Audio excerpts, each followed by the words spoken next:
What is a lead dad? This is what we're talking about today.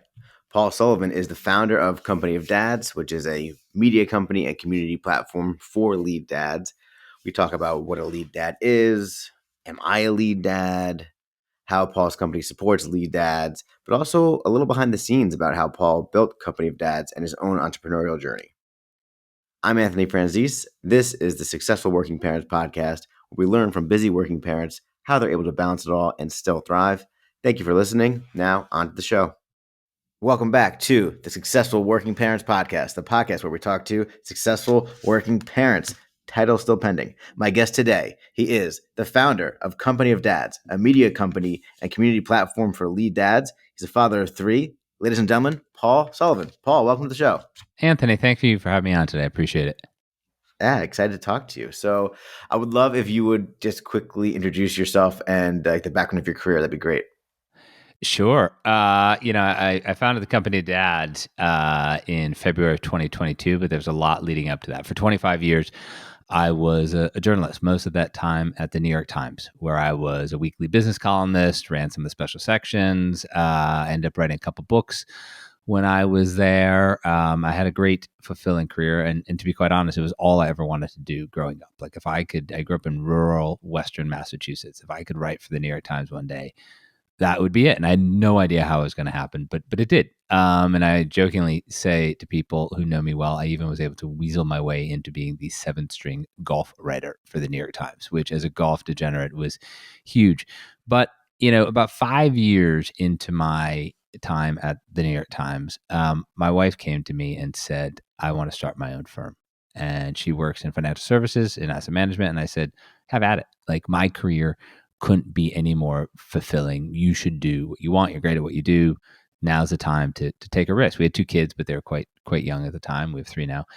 And she did. The only downside to this is my wife went and sort of, told her then partner her plan. She was going to roll it out over 3 months, but the clients first, et cetera, et cetera. And he didn't like that. And so the next day, she was locked out of the system, got a angry letter from an attorney. And she came home and said, what are we going to do? And I said, well, let's be honest here. The person who works in asset management is the higher earner. I think you start your firm today. And she said, oh, yeah, laughed. That's fine. And then she said, what are we going to do with the kids? And I said, I'll be the lead dad. And she says, what does that mean? And I said, I have no idea, but is this really the time to panic? But what it meant was at that point in my career, 5 years writing for the Times, a book already published, I had some control over my time. And that was key to this. I could control maybe 80% of my time. Nobody cared if I worked from my home in Connecticut or if I was in New York City, as long as I got the work done. And I did that. And I became the lead dad, which we define as the go-to parent, whether he works full-time, part-time, or devotes all of his time to his family. And in many cases, is there to support his wife or partner in whatever their career is, advocate for women and caregivers in the office. And I loved it. And I was happy to do it. But I didn't exactly walk around my town in Connecticut or sit on the train waving my hand saying, Paul Sullivan, lead dad. I waved my hand saying, hey, Paul Sullivan, New York Times columnist. And the reason for that is where I was living, most of the caregiving is done by moms or paid caregivers. And there's this huge stigma against men who are super involved dads. I mean, we've talked about this a lot at the company Dads, how you're totally ostracized on the playground. But that's just the start of it. All the mechanisms are set up to feed information to moms, whether they, want it or not. And your good friends, it could be your best friends, they find this out, they may end up calling you, Mr. Mom or house husband, or say, hey, are you retired? And so I just kind of kept it quiet until we got to COVID. And, this whole model was predicated not on my kids being home every minute of every day. This model was predicated on them going to school or to daycare and, being the lead as in, working at all the logistics of life. And it was in that moment that I got really lonely and I got stressed, and I didn't exactly want to go to my wife with this because she was super stressed.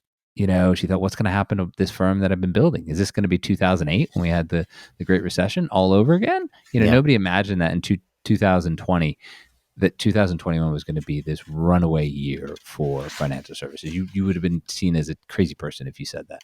And so I was stressed because this was, big time at the New York Times because it's a huge story we had to cover, but I got the 3 kids there. What am I going to do?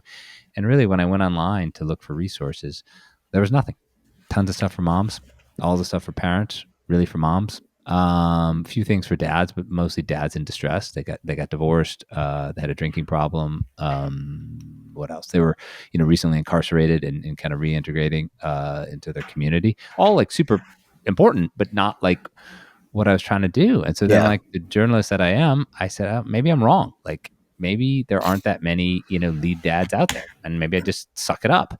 But this information is super easy to find. U.S. Census Bureau, Bureau of Labor Statistics, Pew. I mean, they know everything about us. And this is the shocking part, that there are 25 million men in the United States who are lead dads or could be lead dads. That's a Mhm. third of all fathers. And Anthony, that was really the kernel that started me, along the path that ultimately ended me, giving up my column at the New York Times and starting the company Dads. So a lead dad is essentially, I've heard actually people call it like the default parent. And so if they're like kind of the one that maybe handles more of the day-to-day logistics because they're just there more. Have you ever had a time where it is, um, what's the word I'm looking for? Like offensive to claim that you're the lead dad, or maybe the lead mom begs to differ? Uh, Sure. But as I say, like when you spend 25 years as a journalist, like your skin is about as thick as an armadillo. So you uh, expect to sort of offend people. I mean, yeah. on your first part, the problem with the term default parent is it implies that you didn't have a choice in it. It implies that, whatever emotional labor, whatever household labor there is, just fell to you. A good friend, Eve Rodsky, wrote a whole book called Fair Play, in which he talks about the she-fault parent. So, however successful the woman in the relationship is, this stuff falls to her, whether she wants it or not. So being a lead dad, for us, being a lead dad, part of it is, of course, that partnership in the home with your spouse or partner. But another big part of it is being there in the workplace as an ally for working moms, because we talk about, there are lots of hidden lead dads in corporate America now, and they don't want to raise their hand because they're going to be seen as insufficiently committed to their jobs. All of these stereotypes persist. I mean, COVID, fortunately, shook a lot of this stuff up. And we talk about the power of lead dads being active parents in the workplace, because they're then, allies of working moms. And now, those managers see that you have, a combination. You have both, the man and the woman as, as caregivers. And that's super important because it shows those managers what they have in the workplace. Now, I do remember, the New York Times is super kind to me. They've always been very supportive of me and what I've done. And they were super kind when I was leaving. They asked me to write a final column that ran on the second page of the first section. So for newspaper nerds, that's prime real estate. And I got a lot of super positive responses. Men who were lead dads and didn't know the term. Women who had husbands who were lead dads, wanted them involved. Corporate people, CHROs who had ideas. But I also got some emails saying, "Hey, you know, why do you get to call yourself a lead dad? Like Yeah. I'm a stay at home mom.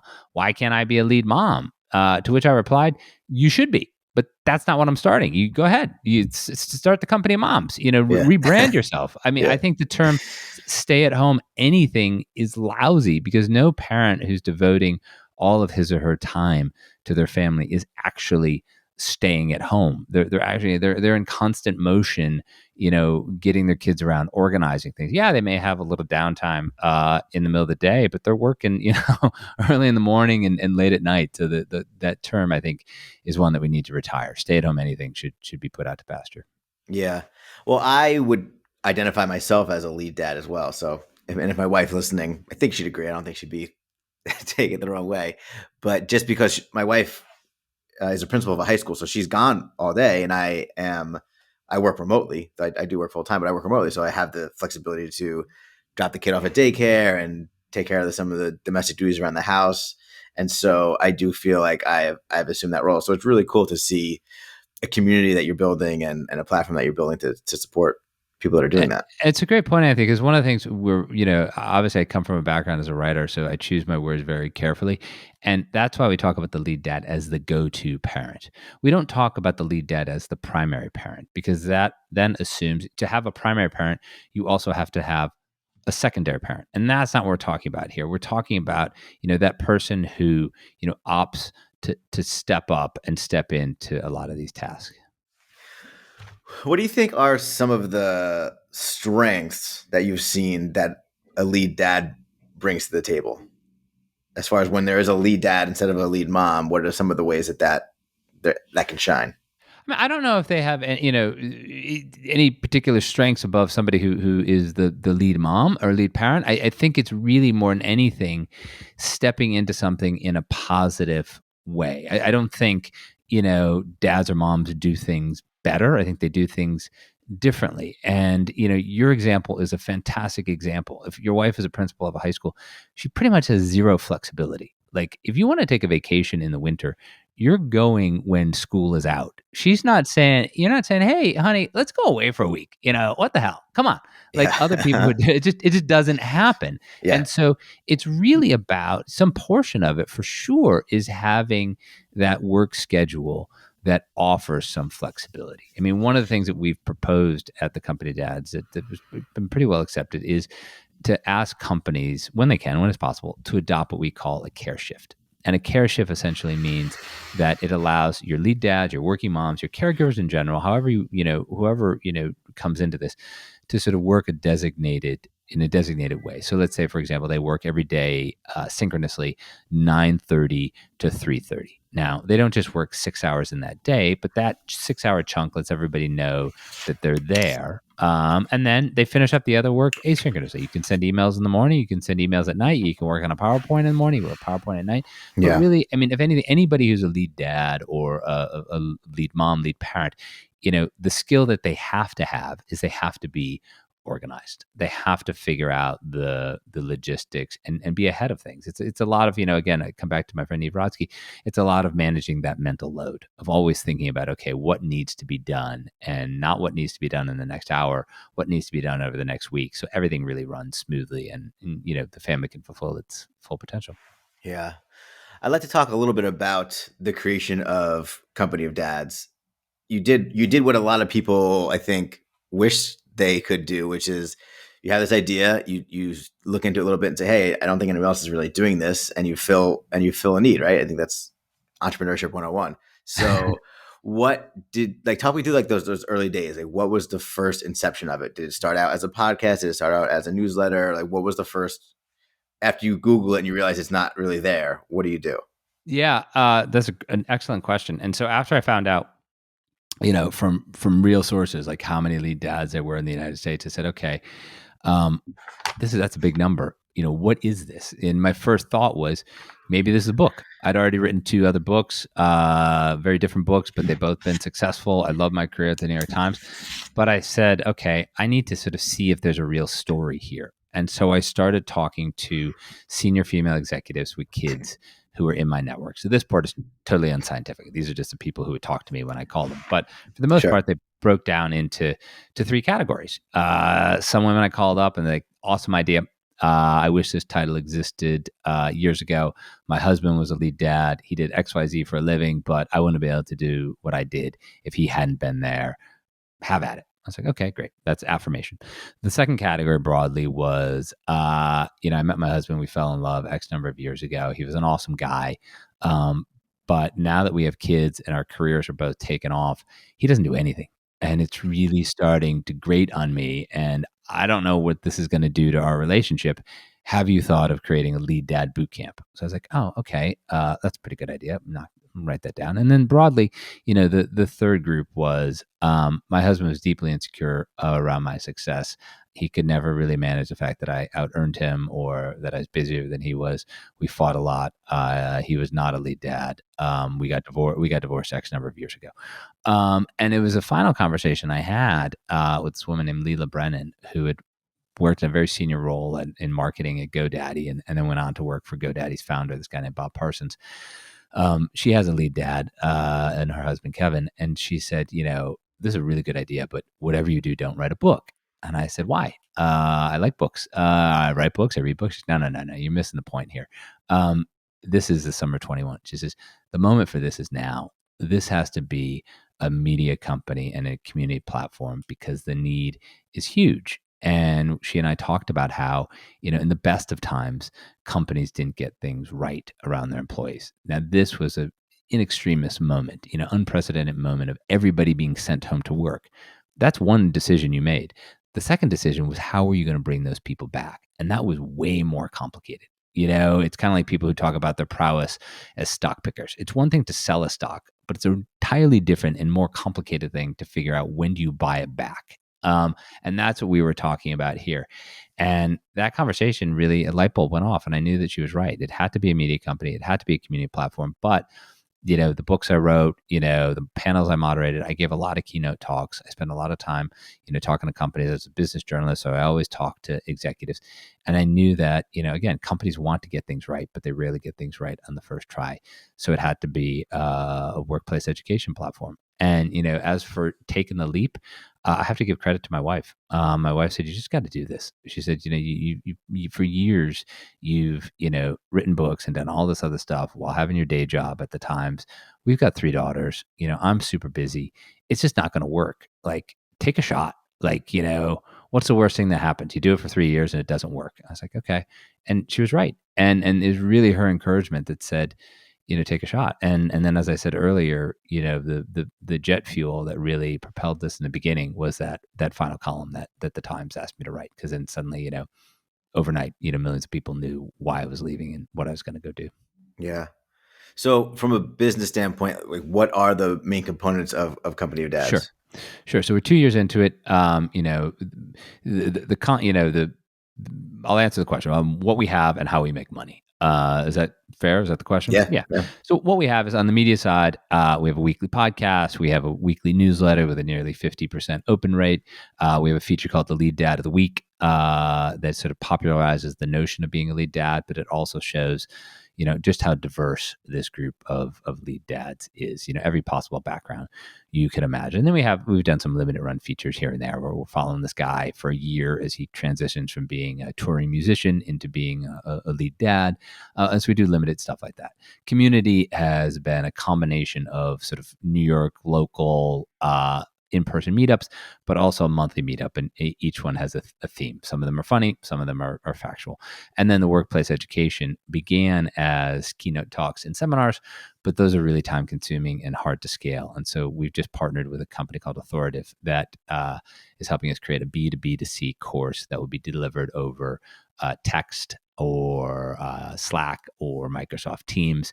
And it's almost like, I don't know if you ever read a Choose Your Own Adventure novel when you were a kid, but it's almost structured like that. Yeah. Each day there's a learning you click on. And why that is good for us from a revenue perspective is it allows us to sell, multiple licenses within a company. You could sell 50 licenses, you could sell 100 licenses, and you could sell a version of that to another company, another company, another company. And the idea is going in with that, kind of reversing it, going in with that. And then, some portion of those companies will really appreciate what we're doing. And for them, we can go in and offer the in-person seminar. On the media and community side, we just announced, well, I'm not sure when this will run, we announced in mid-February a year-long partnership with Bright Horizons, the national childcare chain. So we're doing multiple things with Bright Horizons. We're starting off, I'll be the co-host of their Work-Life Equation podcast, and then we're going to do some stuff with their corporate clients, and also they've got a big conference at the end of 2024 that we'll participate in. So the revenue really comes from a combination of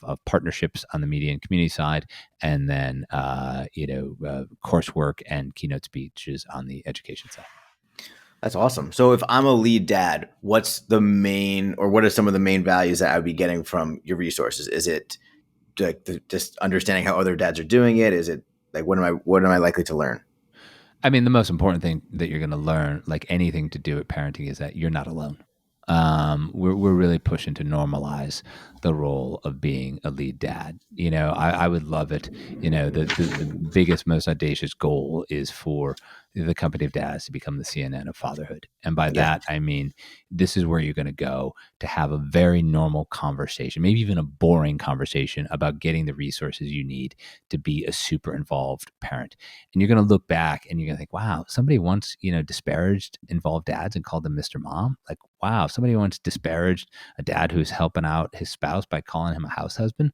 Shit, that's awful. I mean, why would they ever do that? And so that's really what we're pushing. And that's what we found. Like I tell the story that, the thing that makes me the happiest, forget the revenue, forget the financial success.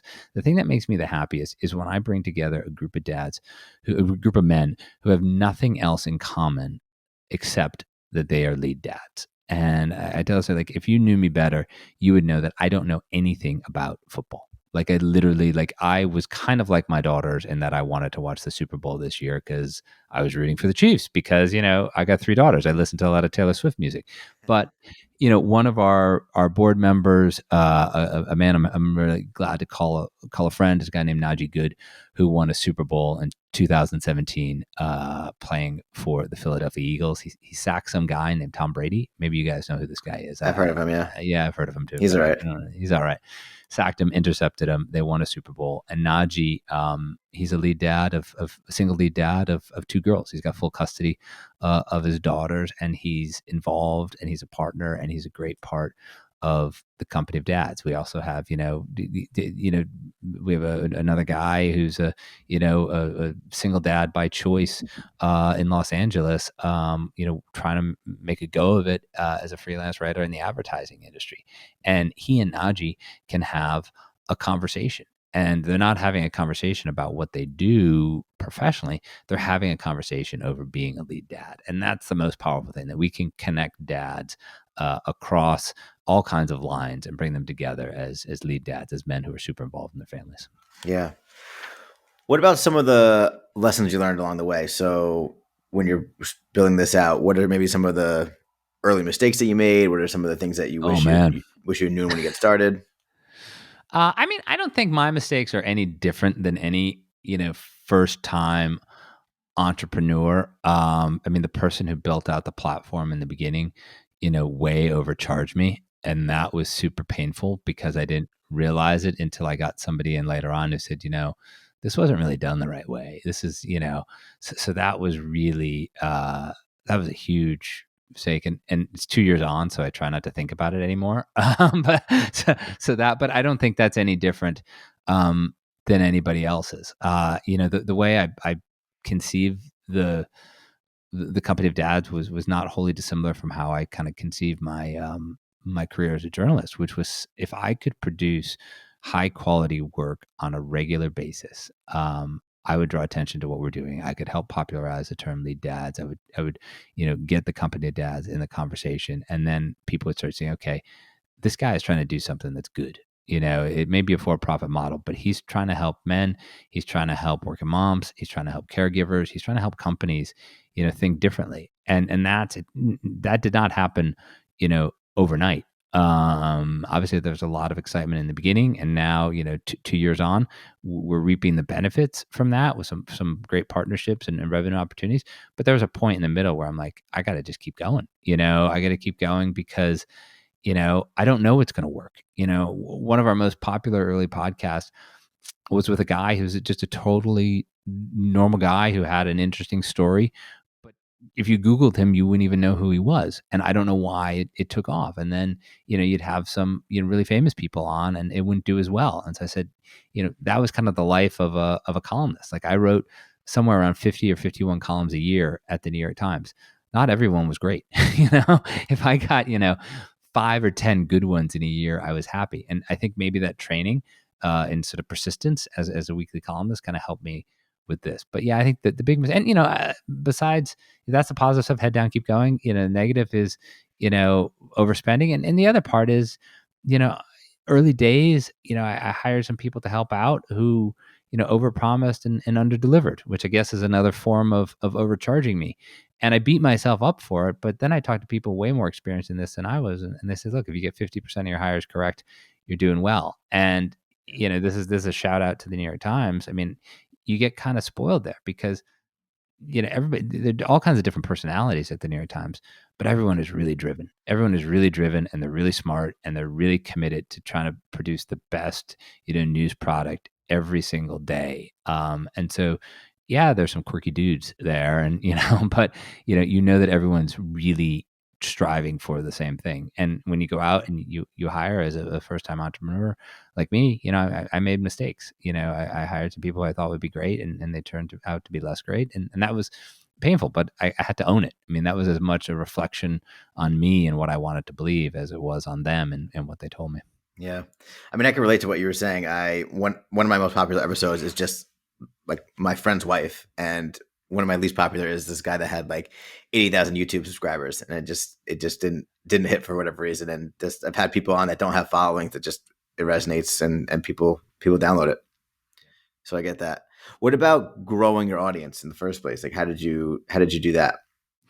I mean, that was, if you want to get just totally nerd out, I mean, that's another point of validation. Like, we've done it mostly organically, but when we've taken out, put paid advertising behind it on Facebook or LinkedIn or Instagram, our cost of acquisition, our cost per click is incredibly low. It hovers about somewhere between 14 and 17 cents a click, which is, you certainly know this, your listeners may know this, some industry averages is $3 a click, $5 a click. Yeah. And so we knew from the beginning that we were onto something and that there was a need for this and a desire for this because people were coming to our content. But has it been this super duper hockey stick? I would say it's been more like the Dow Jones Industrial Average over the past 40 years. It's trending up, but it goes up and then it plateaus and then it dips and then it goes up again and and so that's much more the image of the growth of the company of dads than that. Everybody trying to raise any dime of capital says, "Look at my hockey stick." I'm like, come on, man, I don't buy that for a minute. But Yeah. to be honest, that's what it's been like. But it sounds like you've done it really just focused on putting content out and consistently putting content out. Content out and yeah, and disengaging, but that's, if any, that part comes naturally to me. Like, being a journalist as long as I was, I mean, you don't become a journalist and stick with it and achieve whatever modicum of success I achieved if you're not interested in people. And you have to be interested in people. You have to be interested in telling the story. You have to be, passionate about it. And those are three things that I bring to this. Because look, at the end of the day, I'm not really doing this for me. Like, if I think about who am I doing this for, am I doing it for all the dads out there? Certainly I am. But I'm really, in the back of my mind, I'm thinking about my three daughters, and I'm Yeah. thinking about all, like, just the shit that my wife had to go through as a successful senior woman working on Wall Street. And I don't want my daughters to go through the same thing. Like, Right. we happen to have this relationship where it just worked out. We just had a conversation, and all I ever wanted to do was write for the New York Times and write books. And I was able to do that. And she had a career where she had absolutely no flexibility. And so we just partnered and it worked organically. But as I realized, like, that's not how it works for a lot of families. A lot of families really have to discuss this and think it through. And if they don't discuss it, it leads to resentment. But I want those discussions to happen because when my daughters are old enough, whatever they choose to be in life, and maybe they choose to be the lead mom, I don't care. But I want that to be a conversation that they have with whoever their partner is. I don't want there to be assumption made that because they're at that point, women, they will have to do X, Y, and Z because, guess what? Short of carrying a baby for 9 months, which is no mean feat, and breastfeeding, if you choose to breastfeed your child for however long you choose to breastfeed your child, everything else in parenting is gender neutral. And if you're a company and you want to talk about workplace equity, well, guess what? You can put policies in place that create the systems so that gender equity be more possible. This is all knowable stuff. As I say, like, I saw an opening. I had some ideas. I'm a halfway bright guy, but I'm not Steve Jobs. I didn't envision the iPad coming out of nowhere. I saw Yeah. this white space and said, "There's a need here that has to be filled," and COVID has given us the opportunity to do that. Right. All right, we're going to move into the final segment called Paul's Advice Corner. So I'm going to ask you for some advice on a few topics. Okay, Oh you my ready? God, the answer is C. Whatever your question is, and the answer is C. They're not multiple choice. Oh no, you didn't tell me this, Anthony. All right, all All right. right. Well, first, I think you'll have a good one here. What advice do you have for somebody that's interested in being a writer?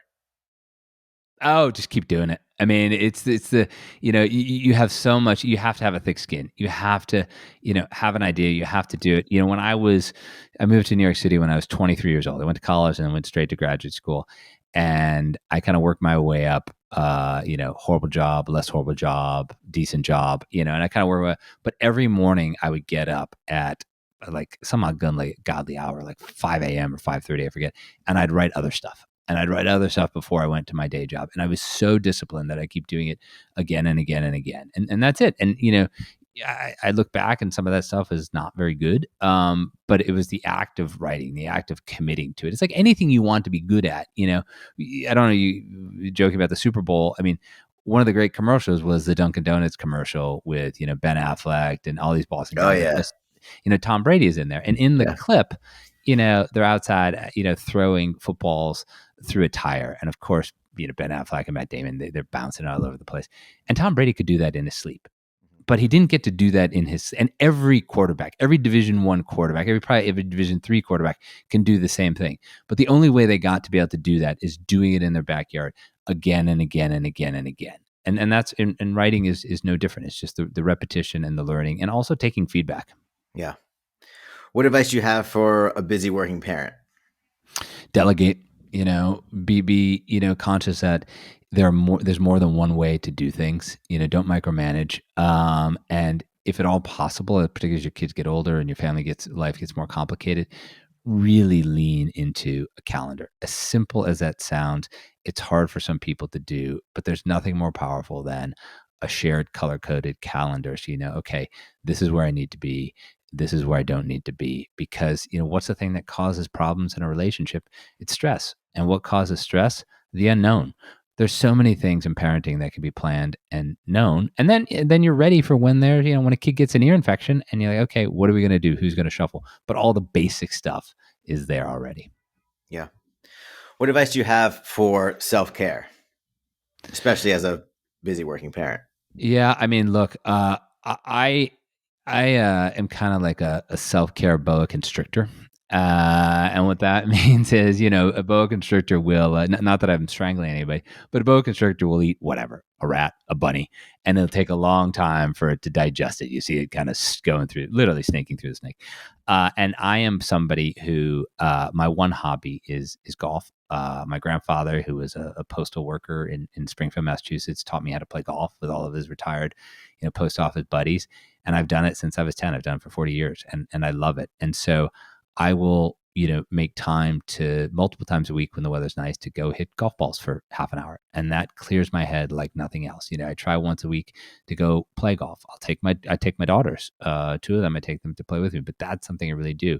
And in the winter, for whoever's watching this on the video clips, there's all kinds of golf stuff behind me. And so that's something that's super important to me and the friends that I've made, around that. For my wife, we have 3 dogs and she loves nothing more than to be with the dogs. And this is obviously we do stuff together. We go out with couples, all that basic stuff. But we each have something that we are really passionate about and that we like. Now, the flip side of this, the one thing I would not recommend, and I've seen a lot of people do this, is as you become busier, as you have more kids, you have to make choices. I would not have 5 hobbies that I love as much as golf because I wouldn't have any time to get work done. I wouldn't have any time for my family. I wouldn't have any time for my wife. And that would cause problems. And I've seen plenty of guys do this, and some good portion of them end up getting divorced. So I would say you really have to focus on like, what is the thing that I'm going to do that makes me the happiest, and how can I lean into that and encourage my spouse to have her version of that, knowing that we'll have all the stuff that we do together as a couple and as a family. What is the best advice you've ever received? Keep punching, Mr. Sullivan. That was my advisor, my graduate school advisor at the University of Chicago. His name is Emmett Larkin. He passed away many years ago, and he was such a force of nature, and a very well respected historian, a father of 2 daughters, and it's such a it sounds almost macho, but it's not macho. In the macho sense of if you're getting the crap beat out of you, you might as well keep punching because what else are you going to do? You're going to. But in the broader, he wasn't a macho guy. In the broader philosophical sense, it's you got to keep at it. And I have this one book that I keep, for keeping score for golf. You put the card in there, and my daughter's got it, and it has their initials on the front and my initials on the back. And then when you flip up the cover, it says "Keep punching, Mr. Sullivan," because I've never forgotten that. And it's just, if you really care about something, if you really want to do something, you keep going and you try to figure out, a way to make it work. Which is, of course, sometimes there's not. I'm not saying don't be a quitter. I mean, that's kind of a stupid thing. Sometimes you do have to, stop what you're doing if you're not working. But if it's working and you're really passionate about it, keep punching. Yeah, you had that one ready to go. And I didn't even know. Some people have a hard time with that one. You know. All right. What advice would you give to your former self? Be more honest. I mean, I never, my editor for most of my time at the Times was a working mom who was, I think, probably, the primary earner in her family, high earner in her family. And I never really told her that I was a lead dad. We would talk about our kids, but I never told her the role I played. And I think, like a lot of people who start something like this, there is some regret that from, 2013, when I really assumed the role of lead dad, to 2021, when I left, my column to start the company dads, I wasn't exactly, waving my hand around town saying Paul Sullivan lead dad, because there was some, some embarrassment, I guess. I mean, that's the only way to say it. So I would be, more honest with myself and more honest with my community, and be, more out there. Yeah, 100%. That's the advice I give myself. All right, last question. By the time this episode comes out, my daughter will be about 9 months old. So, what advice do you have for me as a father of a 9-month-old daughter? Travel, get on a plane as much as your budget will allow, and travel now, because one, she's free until age 2. But really, you only have until she's like 20 months before she's wiggling all over the place.